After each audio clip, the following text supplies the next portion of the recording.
तो दोस्तों शुरू करते हैं आज की इंफ्रा न्यूज। पहली खबर जो आ रही है वो है हमारी रेल लैंड डेवलपमेंट अथॉरिटी से रिलेटेड, जिन्होंने फिर से न्यू दिल्ली रेलवे स्टेशन के अपग्रेडेशन के लिए बिड्स इनवाइट की है। तो दोस्तों नई दिल्ली का जो रेलवे स्टेशन है उसके कुछ सालों पहले जब अपग्रेडेशन और रीडेवलपमेंट के प्लान्स आए थे तो वो बहुत ज्यादा ग्रैंड और एम्बिशियस थे, और जो बजट सरकार ने रखा था उसके लिए कोई भी कंपनी सामने आई नहीं। इसके बाद में डिजाइन को फिर से चेंज किया गया, लेकिन फिर से कोई कंपनी आई नहीं। लेकिन अब फाइनली यहाँ पर डिजाइन को और चेंज करने के बाद में ईपीसी या इंजीनियरिंग प्रोक्योरमेंट और कंस्ट्रक्शन मोड पे फिर से बिड इनवाइट की गई है। अब आप लोगों ने फोटो देखे होंगे, वैसे new Delhi railway station development के 40 मंजिला एक बिल्डिंग बगल में बन रही है, 2 बड़े बड़े कांच के डोम जैसे बन रहे हैं रूफ के तौर पे। लेकिन अब यहाँ पे ये एकदम ज्यादा ऐसे नहीं बनने वाली है। जरूर स्टेशन वर्ल्ड क्लास होगा लेकिन उस लेवल का नहीं, और कई दूसरे modes of transportation metro bus वगैरह यहाँ पर इंटीग्रेट किए जाएंगे। एयर कॉन्कोज यहाँ पे होगा, अराइवल डिपार्चर्स अलग किए जाएंगे, वेटिंग एरिया जैसे बनाया जाएगा,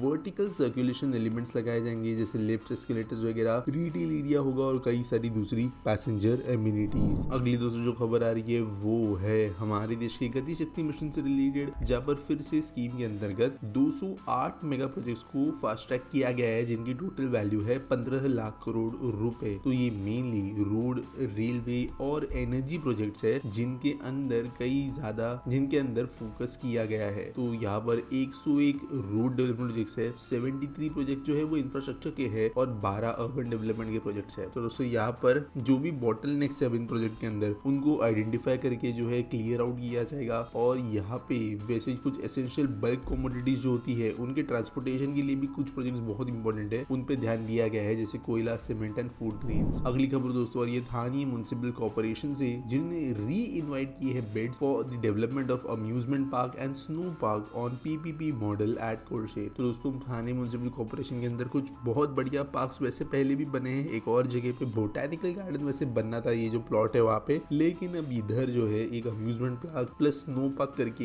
एक काइंड ऑफ पब्लिक गार्डन बनने वाला है। अगली खबर दोस्तों जो आ रही है वो है हमारे देश के अंदर शुरू होने वाले सी प्लेन सर्विसेज से रिलेटेड। तो डीएचसी जो एक कंपनी है, इन्होंने कहा है कि इंडिया के अंदर वो एक सी प्लेन डेमो टूर करने वाले हैं नवंबर के अंदर। तो बेसिकली कई सारे लोकेशंस के बीच में ये फ्लाई करेंगे, जहां पर ये अपनी कैपेबिलिटीज दिखाएंगे। तो ये खड़क वासला, कुछ डैम के रिजर्वॉयर्स, आसाम, इन जगह पे फ्लाई करेंगे। वैसे देश में पहले सी प्लेन्स लाकर जो है सर्विसेज चलाने की कोशिश की गई है, लेकिन वो इतनी सक्सेसफुली नहीं चली। एक और अटेम्प्ट यहाँ पे हो रहा है। अगली खबर दोस्तों गुजरात गवर्नमेंट से रिलेटेड, जिन्होंने अनाउंस की है new textile policy on Tuesday. तो दोस्तों सूरत में जो बहुत ज्यादा बड़े लेवल की टेक्सटाइल इंडस्ट्री भी है डायमंड के बाद में, तो यहाँ पे जो इंडस्ट्री है इसके अंदर 25 टेक्सटाइल बिजनेसमैन ऐसे थे जो कि महाराष्ट्र के नवापुर के अंदर जाने लगे थे, जो कि अराउंड 100 किलोमीटर दूर है सूरत से, बहुत बॉर्डर के पास का एरिया आता है। और नवापुर एमआईडीसी जो है फुल्ली बुक्ड हो गई थी। तो बेसिकली महाराष्ट्र गुजरात से बहुत ज्यादा बिजनेस लेके आ रहा था, जिसको देखते हुए गुजरात गवर्नमेंट अपने बिजनेस को बचाने के लिए नई पॉलिसी ले आई है। देखते किस तरीके से इसका असर होगा।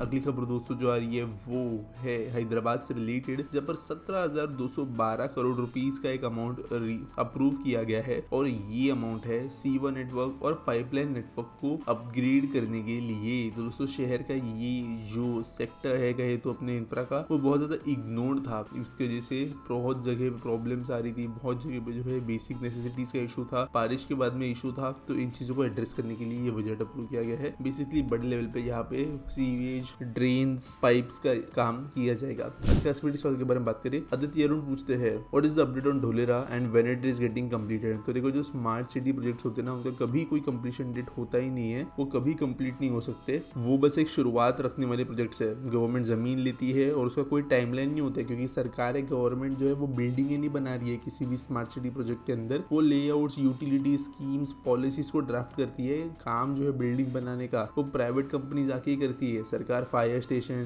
Gutter, road, street lights, electricity, fibre networks, ये सब चीजें बना के दे सकती है, और प्लॉट्स एलोकेट कर सकती है कि इंडस्ट्रियल कहाँ पे होगा, स्कूल कहाँ पे होगा, रेसिडेंशियल कहाँ पे होगा। और आगे बनाने का काम जो है वो प्राइवेट कंपनीज का है, सरकार उसमें पैसा नहीं लगाती। तो कोई भी स्मार्ट सिटी का कोई कंप्लीशन डेट नहीं होता, गवर्नमेंट जो है यूटिलिटीज बनाते जाती है और प्राइवेट कंपनी जाके इन्वेस्ट करती है। तो ढोलेरा हो, गिफ्ट सिटी हो, या फिर इनफैक्ट आज भी नवी मुंबई हो, जो आज से तकरीबन 40-50 साल पुराना प्रोजेक्ट होने लग गया है, ये भी कभी कंप्लीट नहीं बोल सकते। तो ढोलेरा की अगर बात करें तो यहाँ पे टाटा इलेक्ट्रॉनिक्स का भी एक बहुत बड़ा प्लांट बन रहा है। रोड नेटवर्क अच्छी गति से डेवलप हो चुके हैं। ढोलेरा इंटरनेशनल एयरपोर्ट पे काम चल रहा है, अहमदाबाद ढोलेरा एक्सप्रेस पे काम चल रहा है। दूसरे प्लांट्स की बात करें तो माइक्रॉन का मेमोरी चिप्स चिप्स जो होती है उनके टेस्टिंग एंड पैकेजिंग का प्लांट भी बन रहा है, जो कि आईफोन्स को भी चिप सप्लाई करने वाला है। और इसके अलावा कुछ और दूसरे छोटे मोटे प्लांट्स बन रहे हैं, लेकिन इलेक्ट्रॉनिक्स के ये 2 बड़े प्लांट जो है मेजरली ढोलेरा के अंदर बनाए जा रहे हैं। उम्मीद करता हूँ आपको सवाल का जवाब मिल गया होगा। आपके पास कोई सवाल है आप कमेंट सेक्शन में पूछ सकते हो। अगर वीडियो अच्छी लगी तो लाइक करना, शेयर करना। कोई न्यूज़ सबमिट करनी है तो उसके लिए भी आपको डिस्क्रिप्शन में लिंक मिल जाएगी। मिलेंगे अगले वीडियो में।